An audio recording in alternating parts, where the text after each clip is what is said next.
Hello, my name is Jacob Stam and I'm from the Netherlands.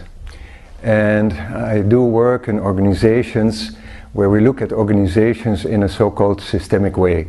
So it's a way of looking what is the organization as a whole, what is it as a system, what movements are there in the systems, and how can it be completed.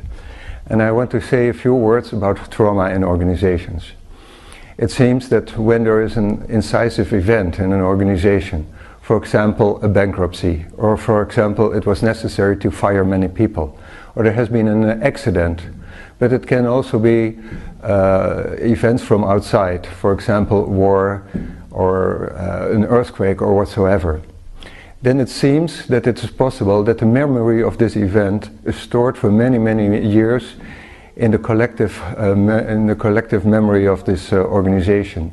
And when years later sometimes a change is proposed, then suddenly it's possible that people or parts of the organization come into a so-called trauma reaction. For example, they are like paralyzed, or they act very strongly on the proposed changes, much stronger than you would have expected normally. When these trauma reactions are there, it's surprising how much actually a present director, even he was never there in the organization with the original traumatizing event, how much there still can be done. For example, what is useful is when the present owner, the present director, when he acknowledges the people who suffered from the event many, many years ago.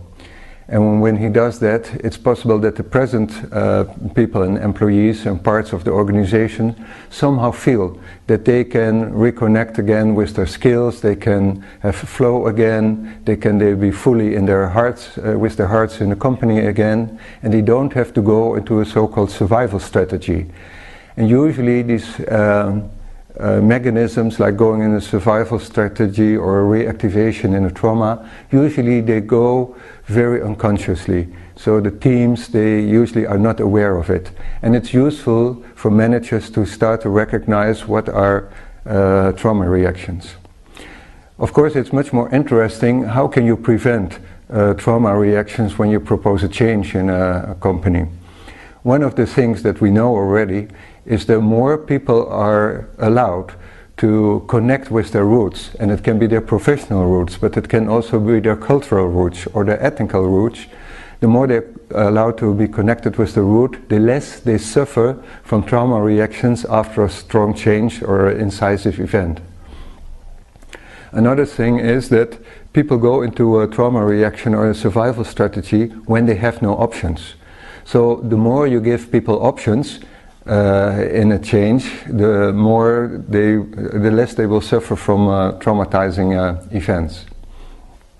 So I hope that only these few things can maybe open your heart and maybe open your ideas about looking at your organizations and being aware of this mechanism of potential trauma and what you can do about it in organizations.